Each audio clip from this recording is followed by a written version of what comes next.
실시간자 TV 오늘 영상은 준 4급 교과서 한자 두 번째 시간으로 4개 단어를 보도록 하겠습니다. 먼저 냉각이라는 단어를 보겠습니다. 냉각은 찰냉, 물리칠 각으로 식혀서 차게 함이라는 뜻입니다.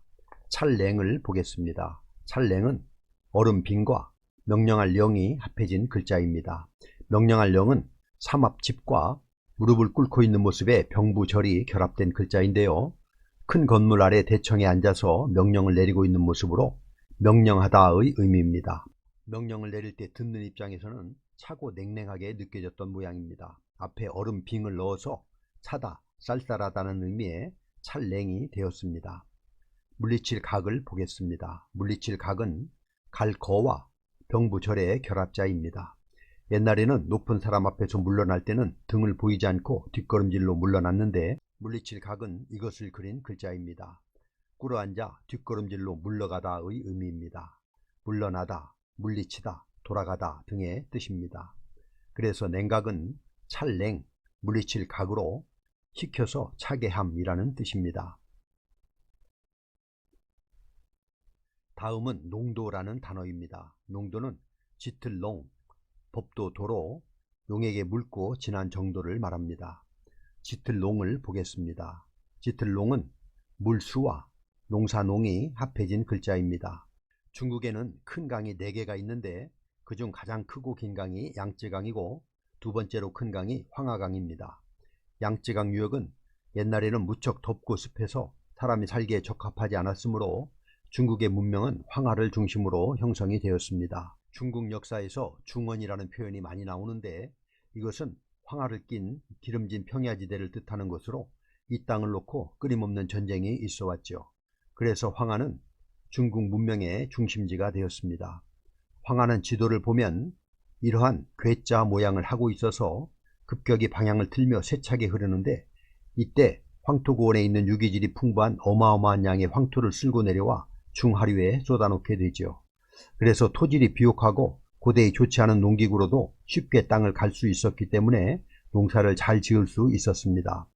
황하는 황토가 섞인 누런 강이라는 뜻인데 짙을농은 이것을 표현한 글자입니다.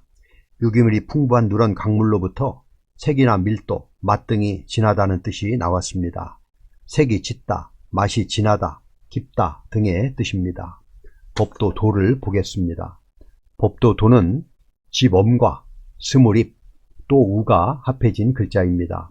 고대의 치수는 뺨이나 팔뚝의 길이를 기준으로 삼았습니다. 집의 크기를 재고 손으로 재는 것이 20번에 달할 정도로 정확성을 기한다는 의미에서 정확과 공정이 필요한 법도라는 뜻이 생겼고 도구나 자, 횟수 등의 의미와 또한 그 의미가 확대되어 헤아리다 라는 뜻도 생겼는데 이때는 탁으로 읽습니다. 제도, 태도는 법도의 의미로 사용되었고 탁지부는 대한제국 때 정부의 재무를 담당했던 부서로 돈을 헤아려 지출하는 부서로 헤아리다 라는 의미로 사용되었습니다. 그래서 농도는 짙을농, 법도도로, 용에게 묽고 진한 정도를 말합니다. 대전이라는 단어를 보겠습니다. 대전은 띠대, 전기전으로 플러스 전하와 마이너스 전하의 양이 전자들이 이동으로 균형이 깨져 물체가 플러스 전하나 마이너스 전하를 띠는 현상으로 물체가 전기를 띠는 것을 말합니다. 띠대를 보겠습니다. 띠대는 옷 위로 덮어서 매는 띠를 그렸습니다. 윗부분은 띠를 말 때 옷에 생기는 주름을 나타냈습니다. 띠라는 의미가 있고 띠는 자신의 신분과 지위를 과시하는 역할도 했기 때문에 장식하다, 꾸미다의 의미도 있고 허리띠는 항상 몸에 걸치고 있는 것이기 때문에 데리고 있다, 붙어 다니다의 의미도 가지고 있습니다. 전기전을 보겠습니다. 전기전은 번개전이라고도 하는데 전기전은 비우와 번개를 나타내는 펼신이 결합한 글자입니다. 비우는 글자 모양 그대로 구름에서 비가 떨어지는 모습을 그린 모습이고 펼신은 하늘에서 번개가 내리치는 모습을 그린 것으로 번개가 싱 하고 치는 모습에서 음이 신이 되었다고 합니다. 전기전에서는 펼신이 비우와 결합이 되면서 약간 변형이 되면서 윗부분이 없어지고 아래 꼬리가 약간 옆으로 휘는 형태가 되었습니다. 그래서 비가 오는 날 번개가 치는 모습으로 번개나 전기, 빠름의 의미가 있습니다. 그래서 대전은 띠대 전기 전으로 플러스 전하와 마이너스 전하의 양이 전자들의 이동으로 균형이 깨져 물체가 플러스 전하나 마이너스 전하를 띠는 현상으로 물체가 전기를 띠는 것을 말합니다. 도체라는 단어를 보겠습니다. 도체는 인도할 도, 몸체로 전기 저항이 작아서 전류가 잘 흐르는 물체를 말합니다. 인도할 도를 보겠습니다. 인도할 도는 길도와 마디촌이 합해진 글자입니다. 길도를 보면 길도는 쉬엄쉬엄 갈 착과 머리수가 결합한 모습입니다. 쉬엄쉬엄 갈 착은 다니다 돌다를 의미하는 단일행에서 오른쪽에 줄어든 부수인 조금 걸을 척과 발을 의미하는 그칠 지가 위아래로 결합해서 길 가는 모습을 형상화한 글자입니다. 이 부수가 쓰이는 글자는 가다, 달리다 또는 길의 의미가 포함되어 있습니다. 머리수는 짐승의 머리를 그린 것인데 위는 뿔을, 아래는 코를 그린 것으로 머리를 뜻하고 임금 또는 우두머리를 뜻하기도 합니다.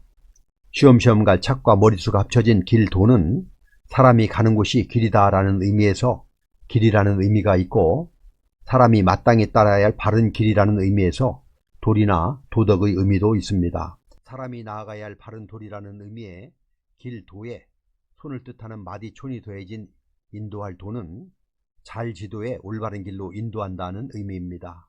이끄다, 인도하다의 뜻입니다.